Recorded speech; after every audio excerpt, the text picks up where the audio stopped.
Good morning. Happy New Year. Happy New Year. HNY, as the kids say. Oh my God, 2023 is over. It has been a roller coaster. I don't know if I'm going to bother doing a, sorry, the road is flooded. As usual, welcome to, first day of the new year or something. Some shit happens in Houston. I don't know if I'll do a recap video because 2023 was just a roller coaster and epic on every level, good and bad. I just, I just couldn't believe all of the stuff that happened this last year, which was yesterday. But yeah, basically in a nutshell, 2023 started out with finding out that Jeff was in a motorcycle crash.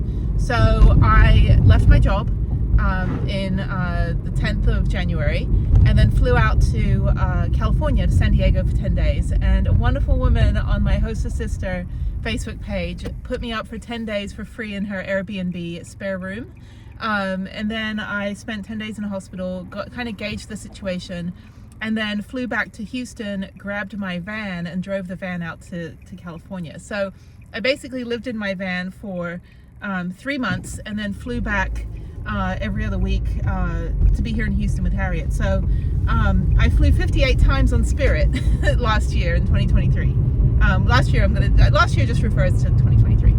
And then once he was stabilized and moved to a nursing home because it's pretty traumatic. He ended up getting an amputation and on his left leg and traumatic brain injury. But he's still there, still in California. So yeah, once he was stabilized and we gauged the situation and were able to move him to a nursing home, I just decided that I needed to kind of save the world. So I started my company Hike Bike Alike, which is to bring adaptive outdoor accessibility to all. So basically to create awareness and bring awareness to the outdoor adventure space. So for example, helping rock climbing companies like indoor and outdoor rock climbing instructors, getting them sensitivity training and the proper training on how to put a harness on someone that might be a trauma survivor, or a whitewater rafting instructor that can work with someone that has PTSD, or the National Park Service. Please, you need to have accessibility guides, and it's not just the wheelchair accessibility, it's all of the invisible disabilities that people have. Like I have a spine disability from the military that over the last 18 years has gotten progressively worse, but I'm still very active. The more I move, the better it is. When I'm sitting around, it's just very painful. So I have neck scoliosis, neck spine disability, like herniated discs and bone spurs and nerve damage, and then in my lower back pretty much the same thing. But I'm still very active. Oh, where am I going? What the hell? There's a police block off here. Again, it's all chaos. I guess there's a marathon. I don't know. The cop is just sitting there eating donuts. Anyway, enough of the police here. I decided that I was going to finish all of the 89 Texas state parks, driving to them in my van, visiting, hiking, mountain biking, and I was going to finish all 48 states in the lower 48 and the 51 national parks that are within them. And I am happy to say that after 2 years, 7 months and 14 days, I finished the 51 national parks. I also went to the Virgin Islands National Park in 2018 on a cruise, so you can't really drive there. So I'll count that one too. So I've been to 52 national parks. And then the 89 Texas state parks took me about 3 years.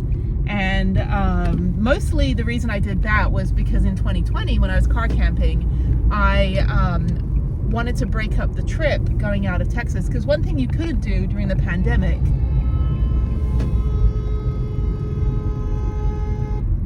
one thing you couldn't do during the pandemic was, so this guy is like, what are you doing, dude? You're going 100 miles an hour to like the small dick convention. Sorry. It's Texas. People are either drunk, hungover, or they were somewhere they shouldn't have been last night, so they're going 500 miles an hour. Anyway, so as I was saying, first day of the year, of course, the first day of the year in last year, my catalytic converter was stolen. So at least this year is starting out a little bit better. It is raining. But anyway, so what was I saying? I can't rewind the video. But yeah, so I decided to go to the 51 national parks and the 48 states. And so I finished all that. And that guy just ran a red light. Where are you going, dude? He literally just ran a red light. This F-350 lifted pickup truck with truck nuts hanging out the back of it. Texas. It's too early for this. It's 10:53. So I'm going ice skating today for the first day of the year because it's raining and because I don't feel like riding my bike, and I feel like ice skating for 5 hours instead. So that's why my hair is all up. I've got my ice skating hoodie on, yeah, I'm just gonna go to Memorial City. It opens at noon, so I got to sleep in a little bit, worked on a video, got that uploaded for the fake Stonehenge, so go check that out. Yeah, so I should do a recap video, I think, because I got to think about, like, I know that in March I went to Joshua Tree, which for the first time, I lived in Southern California for almost 10 years, and I never went to Joshua Tree, even though I was living in Palm Springs for 8 months, and then Los Angeles. So yeah, so I'm going to, I guess, tally up what I did. So Joshua Tree, was Joshua Tree, Death Valley, and Channel Islands, I think, was the first group that I did. I think Pinnacles is, oh no, it was Joshua Tree, Channel Islands, and Pinnacles. And then after that, I did Death Valley, and then I went out to Vegas and came back down through like Salton Sea and all that. And then, yeah, so I've done the 9 national parks that are in California. And then I came home that was March. And then the end of March, I saw the Beatles Love Show again. So that was fun to be in Vegas for a week, boondocking. Saw some friends that I haven't seen in ages.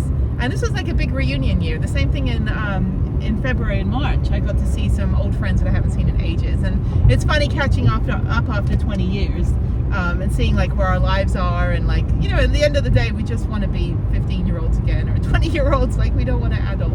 I don't want to adult. I don't want to be a 45-year-old middle-aged woman as I am. So anyway, so actually, no, my 40s have been great. So then, yeah, so then after that, April, I got the van back I traveled a little bit and got the van back to Houston. And then in May, beginning of May, I had hand surgery. So also during the first 4 or 5 months, I had a horrible, horrible breast cancer scare. So I had about 3 or 4, I think I had 4 mammograms, a biopsy, 2 MRIs, and at the end of the day they were like, oh no, it's just dense breast tissue from when you were breastfeeding your kid for 5 years. And I actually went back and looked at my 2016 mammogram, and yeah, the same little dark little happy spot that was in there was there in 2016, so it had not grown, it had not changed, and so it was just when I had mastitis. Anyway, guys, if you don't like care about any of this, don't worry, but it's very, very painful. It's not fun. But yeah, I nursed my daughter for like almost 5 years, but the world average is 4 to 6 years old. It's only in America they tell you, like, you know, they try to push, you know, to wean early, but it worked for me. I mean, I also fed 15 other babies with my pumped milk, so there's a whole soccer team running around with my accent. So it'll be funny, the parents that I donated to, and they were like same-sex couples. They were moms that had breast cancer that didn't, you know, had double mastectomy.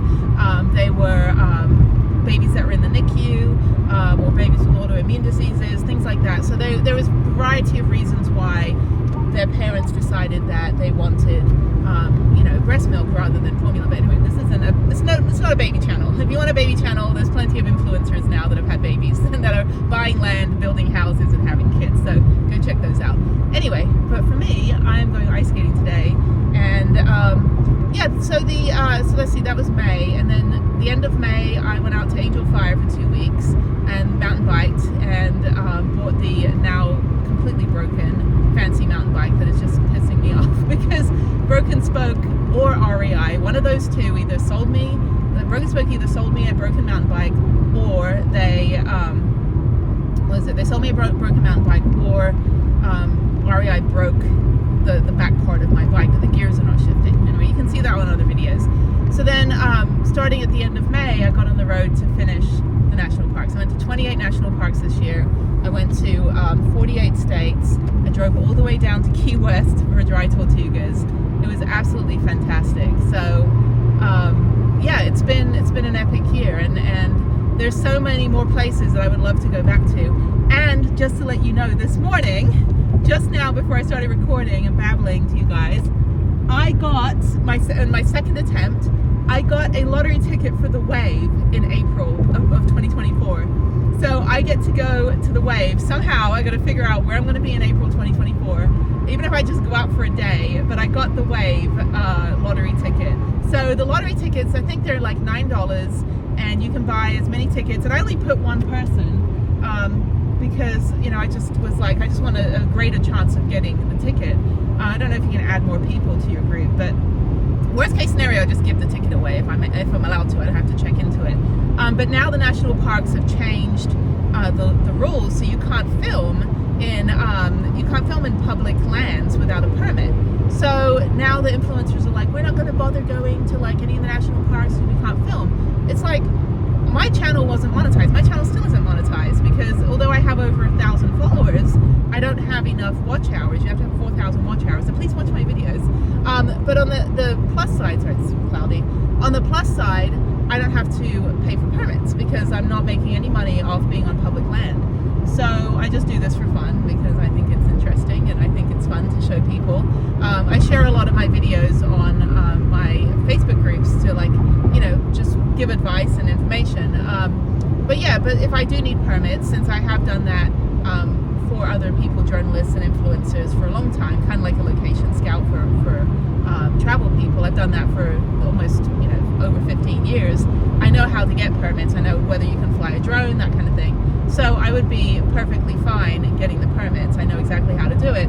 I'm just glad that I didn't need to go to all those national parks. But there's no reason to boycott the planet just because you can't make a YouTube video about it and make some money off it. I mean, that's not the purpose of having a national, like the National Park Service. It's not because I want to profit off it. I wanted to go to all of them because I wanted to see them.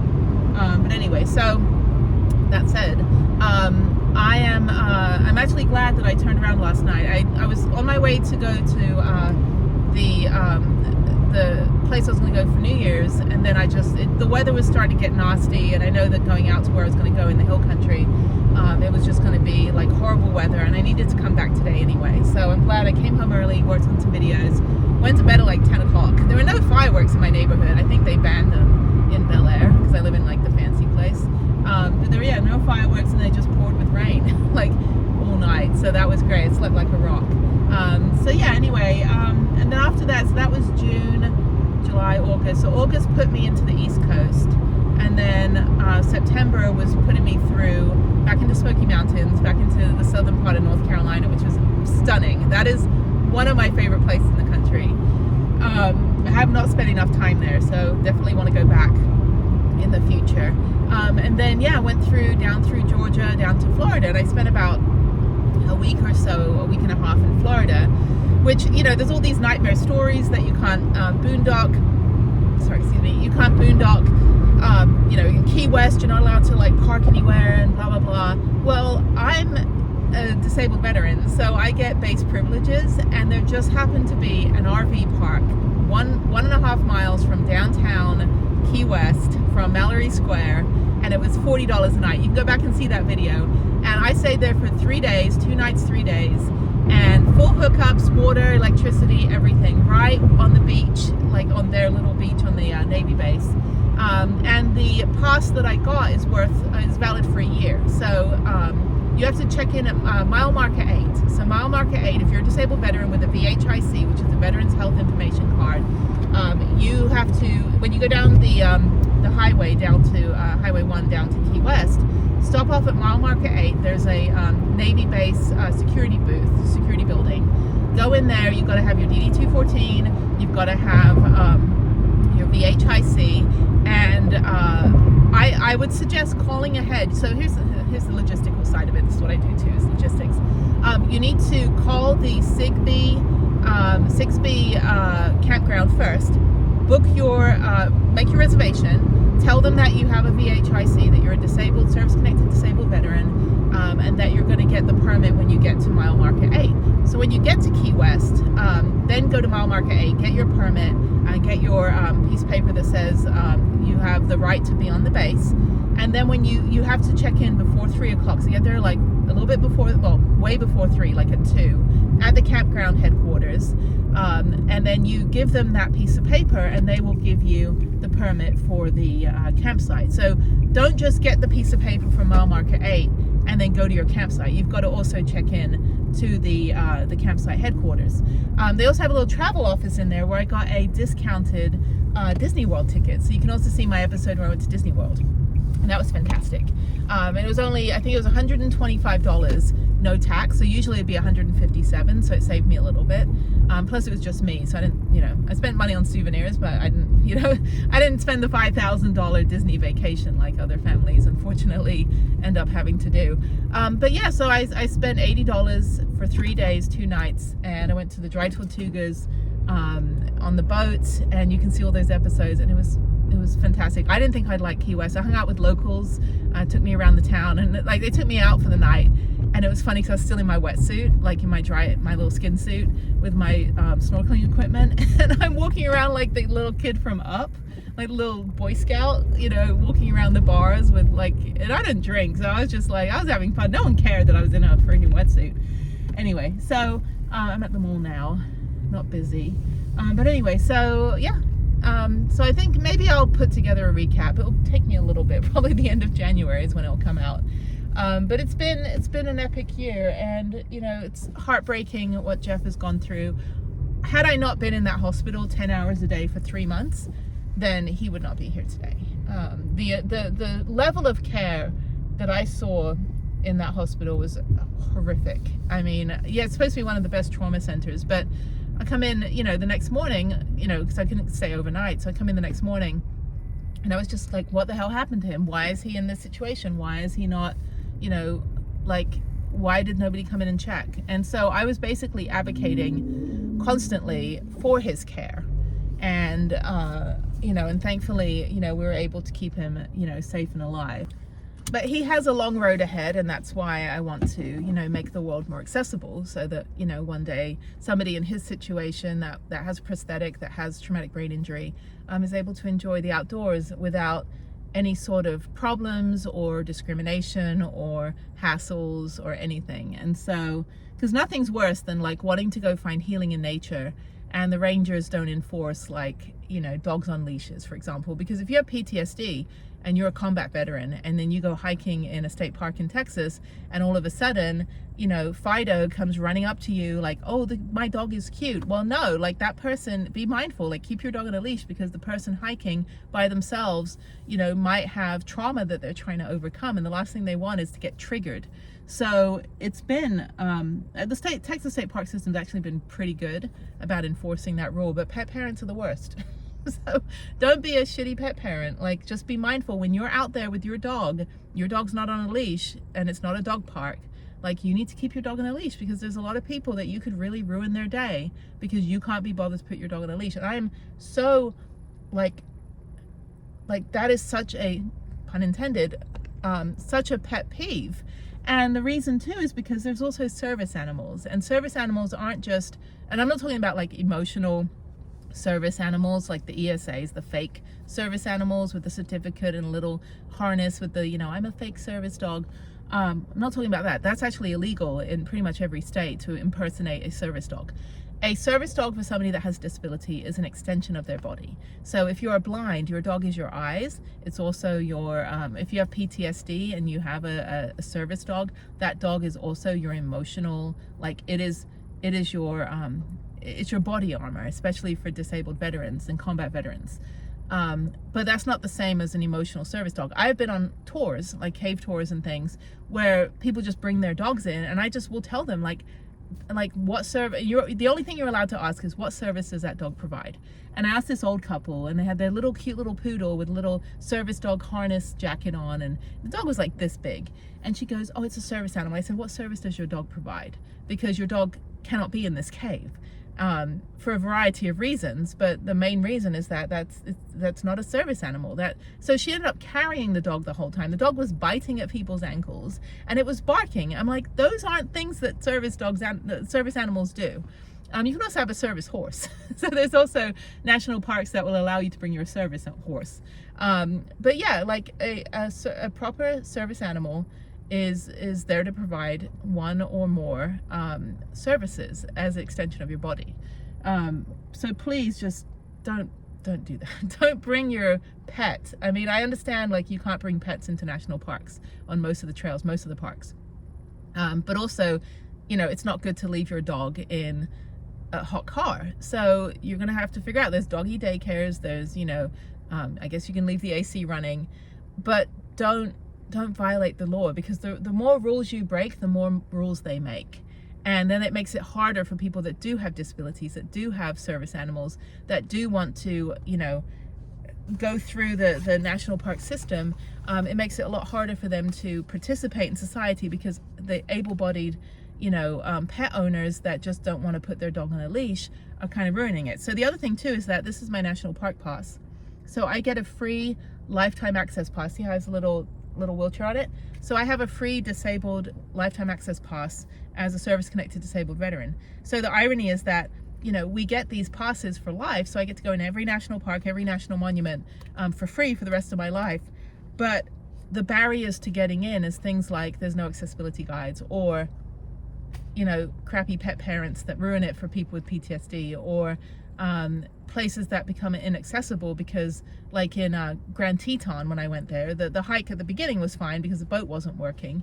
But as soon as the boat, you know, started, there's 80 people get off the boat at the same time. Half of them are bringing their pretend emotional service dogs onto Inspiration Trail, which is a very steep hike with very rocky and slippery.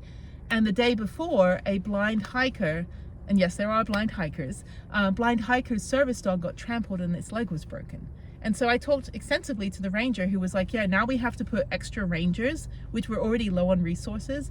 We have to put extra rangers at the port for Inspiration Point to make sure that tourists don't trample service dogs. And, you know, this blind hiker is just trying to enjoy nature and do a hike with the dog as, you know, the blind hiker's eyes and you know, many of the hiker's senses, and, you know, gets trampled by a crowd of people. And then I think it started when the ranger said it started when another pet, not a service dog, but a pet, kind of went up to the dog. And service dogs don't attack other dogs. Like, they're trained. Anyway, it's a big deal. But that said, so yeah, so it was interesting going through all the national parks to see whether they were accessible or not. And that really drove my desire to get my company Hike Bike Alike to really get going. And then going through after September, I went back to Colorado and New Mexico in October, and then I did the tiny home tours filming, which was fantastic. And then after that, I had the car and the van at one point in Albuquerque. I got the car back, and then I had some, you know, home life, personal, family stuff, and so I had to start getting back to Texas in November. So November 9th, I finally got the van back. The car was back in Houston, and I've just been home since then. So I did the one trip over Christmas, which was great, but I've really just been home doing housekeeping, trying to get my videos done, trying to get my website updated, just really kind of, you know, going full force with just getting my home life, you know, in the proper place. And so it's been some delays, there's a little bit of waiting on things, but 2024 is looking bright and cheery on a gloomy and rainy day. So that said, I am wishing you all a happy new year, and I hope you all had a non-stressful holiday, and whatever your New Year's resolutions are, it's okay if you break them. It's like, I don't even know what mine are. Mine are just to breathe and not fall down and not trip over my face every morning as I'm about to go ice skating. So I'm pretty sure I'll trip at one point. But anyway, so yeah, so I'm at Memorial City. I've got a punch card because it's only $8 for the, so I already paid for the punch card. So it was like $8 for 10. So yeah, $8 for 10, but they gave me like the first one free. So it's actually worked out pretty well. It's a lot cheaper. So yes, it's about $7 to spend all day ice skating. So they only have it open for 5 hours today, which is fine. And then I think after that I head home, and I'm just going to start sorting out all my gear. I've got a lot to donate. I've got a lot of hiking gear and camping gear I want to get rid of. So I'm going to donate that to my women's hiking and camping group. You know, just so that people that have, you know, the other thing too is on New Year's, it's kind of my spring cleaning early, because a lot of people have these, you know, resolutions like, oh, I want to go hiking. But another barrier to, especially to people that have disabilities or PTSD or the combat veterans, is that the cost of equipment. And so this year I'm going to be working with gear companies and organizations to try to get things like ultralight hiking gear, because for me, I can't do a 3-day, backcountry camping trip with the gear that I have, which is nice gear, but it's too heavy. I need ultralight stuff and it's super expensive. So I'm going to start working with companies and stores and organizations to try to be able to bring more of that equipment, because that's a barrier. Like, oh, I can't go ice skating because ice skates cost $400, so I have my own ice skates. I invested in my own ice skates years ago. But people that come here and they get the rental skates because it's $3, but if you have a physical disability, like, you should have the right equipment, because that's also an extension of your body. And so but things like that, it is quite it's a very it's very important that we start to close the gap between places people want to go and the ability for them to get there. So anyway, so I'm gonna go ice skating. So thank you and Happy New Year. And I'll see if I can do a recap video. I've done so much this year that I don't know if I want to put a montage together or just tell you guys go back and watch the 150 videos I did this year. There's a lot of videos. I have to go back and count, but all right. Okay, so it is now 11:15. I'm gonna go in, get lemonade, and just meet the day. So I'll see you on the next one. This is just a Happy New Year to everybody, and I'm still gonna work on videos, and I will see you. Have a good one and enjoy 2024. I'm still gonna write 2023 on everything. For like at least 11 days, I'm still gonna put 2023. I remember when it was 2022, I'd always write 2022, then I add an extra little bit at the bottom for the 3. So can't do that with the 4, with the 3 going into a 4. It's a little bit more difficult, but okay. Well, Happy New Year, and I will see you on the flip side. Should old acquaintance be forgot and never brought to